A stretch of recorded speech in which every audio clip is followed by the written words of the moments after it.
Assalamualaikum warahmatullahi wabarakatuh. Pernahkah engkau merasa seolah hatimu berjalan di antara dua dunia? Satu dunia penuh cahaya yang memanggilmu pulang, dan satu lagi dunia yang menarikmu turun ke dalam kabut nafsu yang tak berujung. Kita semua mencari Allah, tapi mengapa jalan menujunya terasa begitu jauh? Mungkinkah yang membuat jarak itu bukan karena Allah bersembunyi, tapi karena hati kita yang tertutup oleh diri kita sendiri?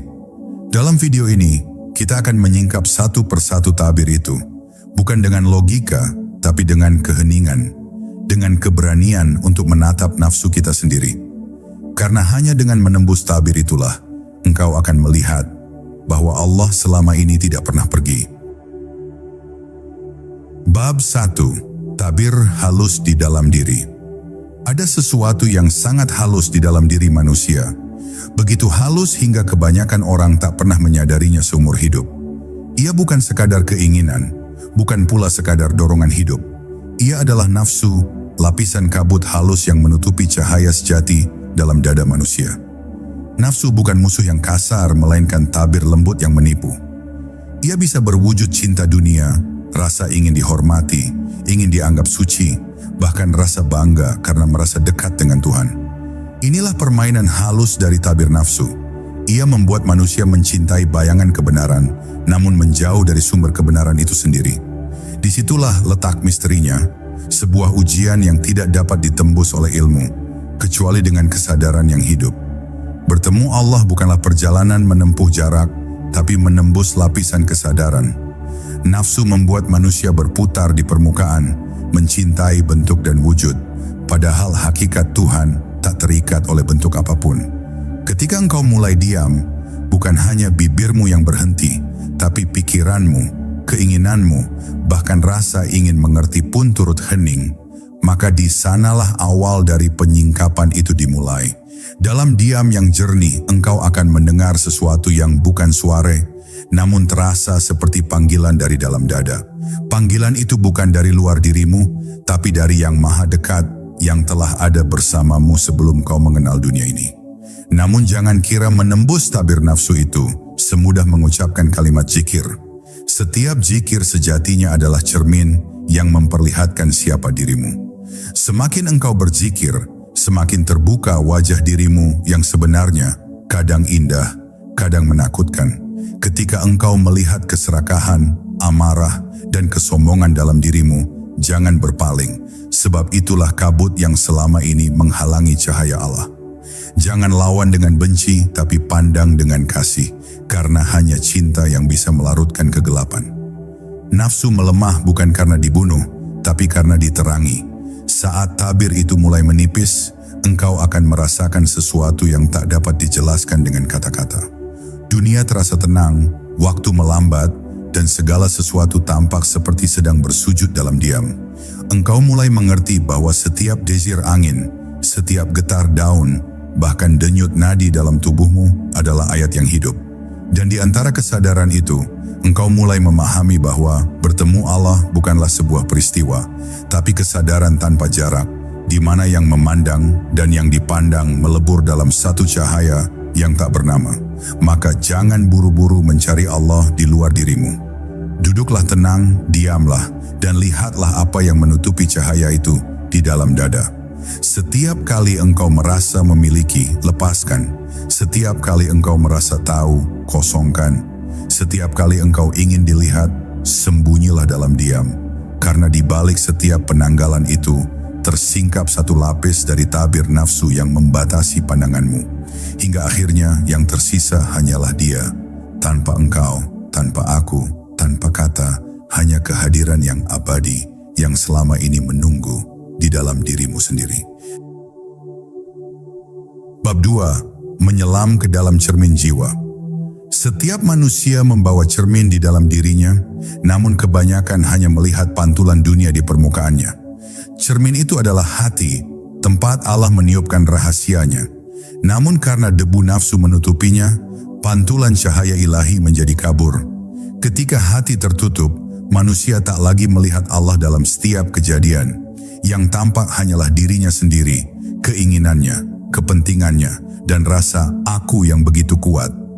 Inilah akar dari segala kegelapan batin, ketika kesadaran terikat pada ilusi diri. Untuk menembus tabir ini, manusia harus berani menyelam ke dalam cermin jiwanya sendiri, menatap bayangan yang selama ini ia hindari, dan menyadari bahwa aku yang selama ini dibela mati-matian hanyalah bayangan yang sementara. Perjalanan ini tidak dimulai dari langkah kaki, melainkan dari keberanian untuk jujur kepada diri sendiri. Setiap kali engkau merasa benar, tanyakan, siapa yang ingin dianggap benar? Setiap kali engkau ingin dihormati, renungkan, siapa yang ingin dipuji? Dan setiap kali engkau merasa dekat dengan Allah, bisikkan dalam hatimu, apakah yang merasa dekat ini bukan nafsu yang menyamar menjadi suci? Pertanyaan-pertanyaan itu seperti pisau halus yang memotong akar ilusi diri sedikit demi sedikit. Tidak ada rasa yang lebih menakutkan daripada menyadari bahwa selama ini engkau beribadah kepada bayangan dirimu sendiri.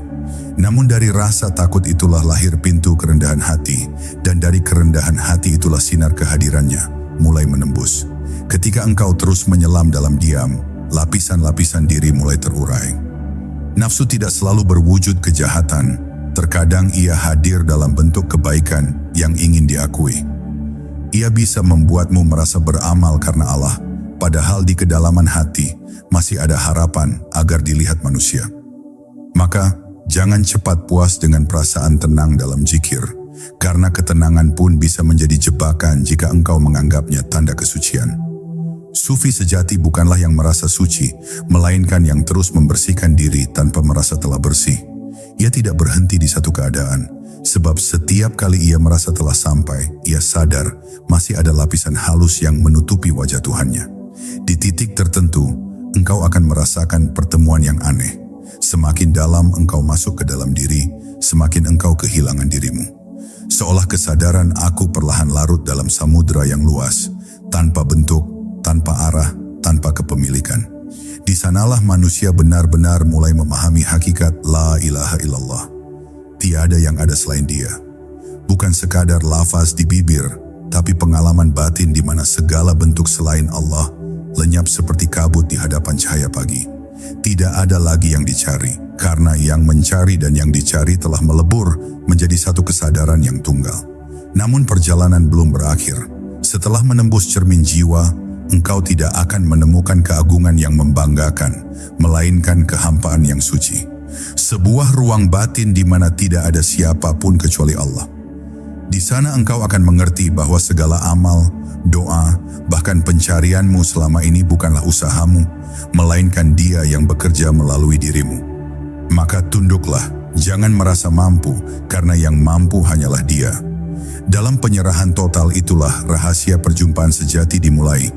Bukan dengan mata, bukan dengan pikiran, tapi dengan kesadaran yang telah hancur menjadi satu bersamanya. Bab 3. Nafsu yang menyamar sebagai cahaya. Ada tahap di mana seorang pencari merasa telah menemukan ketenangan, dan di sanalah bahaya halus menunggu. Nafsu tidak selalu berwujud gelap, ia pandai menyamar menjadi cahaya. Ia bisa muncul dalam bentuk rasa khusyuk yang membanggakan, zikir yang menenangkan, tapi menyisakan rasa ingin dihormati, atau pengetahuan makrifat yang membuat hati merasa lebih tinggi dari yang lain. Inilah tipu daya paling halus ketika nafsu meniru ketenangan ruhani. Banyak yang berhenti di sini mengira telah sampai, padahal baru berada di pintu Fata Morgana. Mereka menikmati rasa tenang, tapi diam-diam masih mencintai ketenangan itu sebagai miliknya. Padahal ketenangan sejati bukan milik siapapun. Ia hanya datang ketika aku telah tiada. Allah tidak bisa ditemui melalui rasa kepemilikan, bahkan kepemilikan terhadap kedekatan sekalipun. Saat engkau merasa telah dekat, justru disitulah engkau paling jauh. Sebab yang merasa dekat itu adalah ego spiritual, nafsu yang memakai jubah sufi. Ia tidak lagi mencintai dunia dalam bentuk harta atau pujian, tapi mencintai kesan dirinya sebagai seorang yang telah suci. Inilah racun paling halus dalam perjalanan makrifat, rasa puas terhadap kesadaran diri sendiri. Karena itu, para arif selalu berkata, ketika engkau merasa telah sampai, kembalilah merasa belum. Sebab di setiap puncak pengalaman ruhani, selalu ada lapisan nafsu yang lebih halus menanti untuk ditelanjangi. Untuk menembusnya, engkau tidak perlu berbuat apa-apa kecuali menyadari dengan jernih. Nafsu kehilangan kekuatannya bukan karena diperangi, tetapi karena dilihat dengan cahaya kesadaran. Semakin engkau mencoba melawannya, semakin ia tumbuh dari bayangan perlawanan itu. Tapi ketika engkau hanya memandangnya dengan hening, dengan cinta, tanpa penilaian, ia mulai larut. Sama seperti kabut yang tak perlu diusir oleh angin, cukup cahaya matahari menyentuhnya, maka ia lenyap dengan sendirinya. Begitu pula dengan nafsu, ketika engkau hadir sepenuhnya, tanpa topeng dan tanpa keinginan menjadi apapun, maka nafsu tak lagi menemukan tempat untuk bersembunyi. Pada titik itu, engkau akan memahami bahwa perjalanan ini bukan tentang menambah apapun, tapi tentang mengurangi, melepaskan, menanggalkan satu demi satu identitas palsu yang melekat dalam diri. Engkau bukan amalmu, bukan gelarmu, bukan ketenanganmu, bahkan bukan pencarianmu. Engkau hanyalah kesadaran yang menyaksikan semuanya, dan kesadaran itu pun bukan milikmu. Itulah Dia yang sedang menyaksikan melalui dirimu. Ketika kesadaran ini hidup, engkau mulai mengenali bahwa cahaya yang engkau sangka milikmu sebenarnya adalah pantulan dari cahaya yang tak bertepi. Maka berhentilah mengklaim apapun. Biarkan Dia yang bekerja, biarkan Dia yang ada. Dan disitulah rahasia perjumpaan sejati mulai tercium. Bukan dengan kejutan, tapi dengan kelembutan yang menyelimuti seluruh hidupmu. Engkau tidak lagi mencari tanda-tanda kehadiran Allah, karena seluruh alam semesta kini menjadi tanda itu sendiri. Nafsu tak lagi dapat menipu, sebab ia telah kehilangan pusatnya. Yang tersisa hanyalah keheningan yang hidup, sebuah keadaan di mana segala sesuatu menjadi jernih, dan engkau menyadari bahwa yang engkau cari selama ini bukanlah di luar, melainkan di balik nafasmu, di balik kesadaranmu, di balik aku yang telah hancur. Dan disitulah, tanpa engkau sadari, engkau telah menembus satu lagi tabir menuju hadiratnya. Bab 4. Keheningan yang berbicara. Ada saat di mana kata-kata tak lagi mampu menjelaskan perjalanan batin. Semua ilmu, semua pengetahuan, bahkan semua zikir yang terucap seolah kehilangan maknanya. Bukan karena ia salah, tapi karena engkau telah sampai di lapisan hening di mana bahasa tak lagi dibutuhkan. Di titik itu, yang berbicara bukan lagi lidah, melainkan kesadaran yang diam. Keheningan itu bukan hampa, melainkan penuh dengan makna yang tak diucapkan, dengan cahaya yang tak terlihat, dengan kehadiran yang tak bisa dijelaskan. Di sanalah engkau mulai memahami apa arti Allah lebih dekat dari urat lehermu. Kedekatan itu bukan jarak, tapi kesadaran yang menyatu, tanpa batas, tanpa arah, dan tanpa nama. Namun perjalanan menuju keheningan sejati bukan sekadar diam fisik. Banyak orang diam tapi pikirannya berteriak. Banyak yang menutup mulut tapi hatinya masih penuh debat. Keheningan sejati terjadi ketika suara batin pun tunduk, ketika segala perlawanan di dalam diri berhenti, dan engkau hanya menjadi saksi yang menyadari segalanya. Tidak ada lagi keinginan untuk mengatur, menilai, atau membenarkan. Hanya kesadaran yang mengalir seperti air, menerima segalanya tanpa syarat. Inilah keheningan yang menghidupkan. Dari sanalah lahir kebijaksanaan yang tidak bersumber dari pikiran, melainkan dari ruh yang telah disentuh oleh cahaya Tuhan. Keheningan semacam itu membuat engkau melihat kehidupan dengan cara yang berbeda. Segala sesuatu yang dulu tampak terpisah kini terlihat saling terhubung. Bahkan peristiwa kecil yang engkau anggap kebetulan ternyata memiliki makna yang halus. Engkau mulai merasakan Allah berbicara melalui kejadian sehari-hari, melalui kesedihan, kegembiraan, bahkan melalui keheningan yang engkau alami sendiri. Dunia tidak lagi menjadi tempat yang harus ditaklukkan, melainkan kitab terbuka yang harus dibaca dengan hati. Di setiap hembusan angin, di setiap denyut nadi, engkau membaca ayat-ayat yang tidak tertulis, ayat-ayat yang berbicara langsung ke dalam kesadaranmu. Dalam keheningan itu, engkau juga akan menemukan bahwa segala pencarian selama ini hanyalah cara Tuhan menuntunmu untuk kembali. Ia membuatmu lelah agar engkau berhenti. Ia membuatmu mencari agar engkau menemukan bahwa yang dicari itu tak pernah hilang. Ia menutup semua jalan agar engkau kembali pada satu jalan. Diam dalamnya. Ketika segala usaha berhenti dan engkau menyerah sepenuhnya, bukan sebagai kekalahan, tapi sebagai kepasrahan, maka sesuatu yang indah mulai terjadi. Engkau tidak lagi merasa terpisah dari apapun. Engkau menjadi bagian dari gerak semesta, dan semesta pun bergerak di dalam dirimu. Dan di sanalah, di kedalaman keheningan yang tak bertepi itu, engkau mulai menyadari bahwa selama ini bukan engkau yang mencari Allah, tapi Allah yang sedang menyingkap dirinya melalui dirimu. Engkau hanyalah cermin yang perlahan dibersihkan, agar cahayanya dapat tampak dengan jernih. Maka jangan takut pada sepi, jangan lari dari hening, karena di sanalah suaranya paling jelas terdengar. Bukan dalam bunyi, tapi dalam rasa yang tak memiliki asal. Itulah keheningan yang berbicara, tempat di mana aku dan dia tak lagi terpisah, karena yang tersisa hanyalah satu kesadaran yang menyala. La ilaha illallah. Bab 5. Saat cahaya menembus gelapnya jiwa. Ada malam yang tidak bergantung pada waktu, malam batin, di mana seluruh cahaya kesadaran seolah padam. Dalam kegelapan itu, engkau tidak lagi mengenal arah, tidak tahu mana zikir yang benar, mana amal yang tulus, bahkan siapa dirimu sendiri. Semuanya lenyap seperti debu tertiup angin. Inilah fase yang paling menakutkan bagi para pencari, ketika seluruh pegangan lepas dan yang tersisa hanya kehampaan yang menggantung. Namun, ketahuilah, justru di sanalah pintu cahaya mulai terbuka. Karena selama engkau masih merasa memiliki cahaya, engkau belum benar-benar melihat cahaya itu sendiri. Hanya ketika dirimu runtuh sepenuhnya, ketika aku benar-benar tak tersisa, barulah sinar hakikat mulai menembus gelapnya jiwamu. Kegelapan batin bukan tanda engkau menjauh, tetapi tanda engkau sedang dibersihkan. Allah menyembunyikan dirinya, bukan karena ia pergi, melainkan agar engkau berhenti bersandar pada perasaan spiritualmu.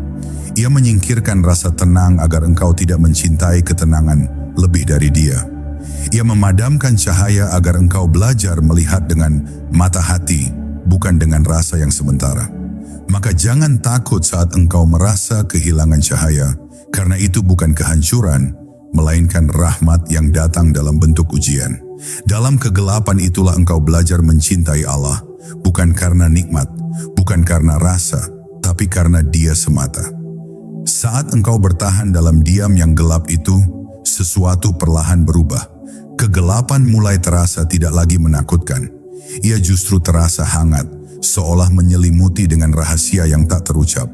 Engkau mulai sadar bahwa gelap dan terang bukan dua hal yang berlawanan, melainkan dua wajah dari satu hakikat. Tanpa gelap engkau takkan tahu makna cahaya. Tanpa kehilangan engkau takkan tahu rasa memiliki. Dan tanpa kehampaan engkau takkan pernah merasakan kehadiran sejati. Inilah kebijaksanaan yang hanya bisa lahir dari pengalaman ruhani. Bukan dari kitab, bukan dari guru, tapi dari perjumpaan langsung antara ruh dan Rabb-nya. Ketika cahaya itu akhirnya menembus dari dalam, ia tidak datang dengan gemuruh, tapi dengan lembut, hampir tak terasa. Tidak ada suara, tidak ada tanda, hanya kehadiran yang menyelimuti seluruh wujudmu, seolah udara yang hidup dan sadar. Engkau merasa ringan, namun bukan karena bahagia, melainkan karena tiada beban lagi untuk menjadi siapapun. Dalam keadaan itu engkau tidak melihat Allah dengan mata, tapi menyadarinya di setiap getar keberadaanmu. Engkau tidak lagi memanggilnya dari jauh, karena yang memanggil dan yang dipanggil telah menjadi satu kesadaran yang sama. Maka ketika cahaya itu menembus gelapnya jiwamu, jangan pegang, jangan beri nama, jangan bercerita kepada siapapun. Biarkan ia menjadi rahasia antara engkau dan dia. Sebab begitu engkau merasa memilikinya, cahaya itu akan padam. Ia tidak ingin dimiliki, karena ia bukan milik siapapun. Ia hanyalah pantulan dari sang cahaya mutlak, yang menyingkapkan dirinya melalui kegelapanmu sendiri. Dan pada akhirnya engkau akan sadar bahwa cahaya sejati bukan sesuatu yang datang dari luar, melainkan yang sejak awal telah bersemayam di dalam dirimu, menunggu saat gelapnya nafsu berhenti menutupi wajahnya. Bab 6. Penyerahan yang menghapus aku. Ada tahap di mana semua usaha menjadi tidak berarti. Engkau telah berzikir ribuan kali, menundukkan diri dalam sujud panjang, meneteskan air mata dalam doa, namun tetap terasa ada dinding halus yang memisahkanmu darinya. Itulah saat ketika semua ikhtiar manusia berhenti di ujungnya sendiri. Di titik itu, Allah ingin engkau belajar tentang penyerahan, bukan dalam makna pasrah yang lemah, melainkan penyerahan total yang lahir dari kesadaran bahwa tidak ada lagi aku yang mampu berbuat apa-apa. Saat engkau benar-benar melepaskan semua rasa memiliki, semua keyakinan bahwa engkau sedang melakukan sesuatu untuk mencapai Allah, maka tabir terakhir itu mulai retak. Karena yang bisa mencapai hanyalah yang terpisah, sedangkan engkau tak pernah benar-benar terpisah darinya. Penyerahan sejati bukan tindakan, melainkan keadaan. Ia terjadi ketika engkau berhenti menuntut, berhenti menilai, berhenti mengatur apapun dalam perjalanan rohanimu. Engkau tidak lagi menimbang apakah engkau sedang dekat atau jauh, terang atau gelap, diterima atau ditolak. Semua ukuran itu berasal dari ego spiritual yang halus. Sementara penyerahan menghapus semua ukuran itu dan menempatkanmu dalam keadaan kosong, murni, dan diam. Dalam kehampaan itu, engkau mulai memahami bahwa selama ini bukan engkau yang berjalan menuju Allah, tapi Allah lah yang sedang memperjalankan dirimu kembali kepadanya. Dan di sanalah keajaiban lembut itu muncul. Engkau mulai merasakan kehadiran tanpa bentuk, keintiman tanpa kata, dan kasih tanpa syarat. Segalanya tampak seperti tunduk dalam satu irama ilahi. Nafasmu menjadi zikir yang hidup, langkahmu menjadi doa yang diam, dan bahkan diamnya hatimu menjadi tasbih yang tak pernah berhenti. Engkau tidak lagi mencari tanda-tanda kehadiran, karena seluruh wujud kini menjadi tanda itu sendiri. Alam semesta tidak lagi menjadi tempat engkau berjarak dari Tuhan, melainkan ruang di mana kehadirannya bernafas di setiap detik. Namun penyerahan bukan akhir perjalanan, melainkan awal dari pengenalan sejati.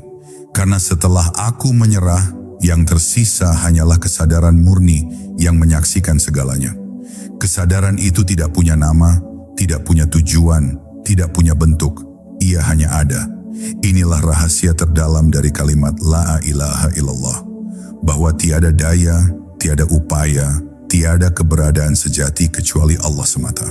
Semua selain Dia hanyalah bayangan yang muncul dalam lautan kesadarannya. Maka ketika engkau telah menyerah total, engkau tidak lenyap, tapi justru disadarkan bahwa selama ini engkau hanyalah pantulan cahayanya di permukaan kehidupan. Dan dari penyerahan itu lahir kedamaian yang tak bisa digoyahkan oleh apapun. Tidak ada lagi pertentangan antara baik dan buruk, tinggi dan rendah, karena engkau telah berada di luar keduanya. Engkau menjadi saksi yang tenang di tengah badai kehidupan, bukan karena kebal, tapi karena telah kembali pada sumber yang tak tergoyahkan. Inilah puncak dari penyerahan sejati, bukan tentang hilangnya diri secara fisik, tapi hancurnya rasa aku di hadapan keagungannya. Dan ketika aku benar-benar tiada, engkau akan mendengar keheningan itu berbicara. Akulah yang engkau cari dan engkau tak pernah jauh dariku. Bab 7, ketika segala sesuatu menjadi Dia. Ada saat dalam perjalanan ruhani di mana pandanganmu terhadap dunia mulai berubah sepenuhnya. Engkau tak lagi melihat sesuatu sebagai benda yang berdiri sendiri, melainkan sebagai pancaran dari satu wujud yang sama. Setiap bentuk, setiap gerak, setiap napas yang terhembus di sekitarmu tampak seperti sedang menuturkan satu kalimat yang sama. Tiada yang selain Dia. Itulah tahap ketika tabir terakhir mulai menipis, dan pandangan tauhid perlahan menggantikan pandangan manusiawi. Engkau mulai melihat bahwa tangan yang memberi, hati yang mencinta, bahkan mata yang memandang, semuanya digerakkan oleh satu kekuatan yang sama, satu kehadiran yang meliputi seluruh keberadaan. Dalam kesadaran itu, dunia tidak lagi tampak sebagai panggung terpisah, melainkan sebagai cermin besar tempat Allah menyingkapkan wajahnya dalam 1000 bentuk. Namun, menyadari bahwa segala sesuatu adalah Dia, bukan berarti kehilangan akal atau meniadakan tanggung jawab. Justru dari pemahaman itu lahir kelembutan dan kasih yang tak berpamrih. Engkau mulai mencintai setiap makhluk, bukan karena mereka pantas dicintai, tapi karena engkau melihat Allah sedang menampakkan diri melalui mereka. Engkau tidak lagi marah pada yang menyakiti, sebab engkau tahu yang sedang mengujimu bukan manusia, melainkan Rabb yang mendidikmu dengan cara yang paling sempurna. Maka dari kesadaran ini lahir cinta yang luas, cinta yang tidak lagi bergantung pada balasan, karena sumber cintanya bukan dari ego, tapi dari cahaya yang sama yang menyalakan seluruh alam semesta. Di tahap ini, zikir tidak lagi terasa sebagai amalan yang dilakukan, tapi menjadi keadaan alami. Lidah mungkin diam, tapi hati terus bergetar menyebut namanya dalam setiap detik kehidupan. Makan, tidur, bekerja, bahkan bernafas pun menjadi ibadah tanpa niat, karena seluruh gerak kini hanya mengikuti arus kehendaknya. Engkau tidak lagi merasa sedang mendekat, karena engkau telah menjadi kedekatan itu sendiri. Tidak ada jarak antara engkau dan Allah. Yang ada hanyalah kesadaran yang menyala bahwa dari awal hingga akhir, tiada sesuatu pun yang pernah keluar dari genggamannya. Dan anehnya, di tengah kedalaman makrifat ini, engkau justru menjadi semakin rendah hati. Engkau tidak merasa lebih tinggi dari siapapun, sebab engkau melihat bahwa semua sama, semua berasal dari satu dan menuju kepada satu. Kesombongan tak lagi menemukan tempat, sebab siapa yang hendak disombongkan bila yang ada hanya Dia. Engkau berjalan di bumi dengan hati yang lembut, berbicara dengan siapapun dengan kasih, memaafkan sebelum diminta, karena engkau tahu bahwa segala yang terjadi hanyalah permainan kasih Allah dalam bentuk yang berbeda. Inilah ciri dari mereka yang benar-benar telah mengenalnya. Bukan banyak bicara tentang tauhid, tapi hidupnya menjadi saksi bagi tauhid itu sendiri. Dan ketika kesadaran ini telah menetap, engkau akan menyadari sesuatu yang sederhana, namun mengguncang, bahwa perjalanan panjangmu bukanlah menuju Allah, melainkan perjalanan untuk mengenali bahwa engkau tak pernah terpisah darinya sedetik pun. Ia selalu ada, di setiap rasa, di setiap pandangan, di setiap denyut kehidupan. Semua pencarian hanyalah tirai yang perlahan disingkap agar engkau menyadari kehadiran yang tak pernah pergi. Maka, pada akhirnya engkau hanya bisa tersenyum dalam diam karena engkau paham, tidak ada lagi aku yang mencari, tidak ada lagi Dia yang dicari. Yang tersisa hanyalah satu cahaya yang abadi, yang menerangi tanpa awal dan tanpa akhir.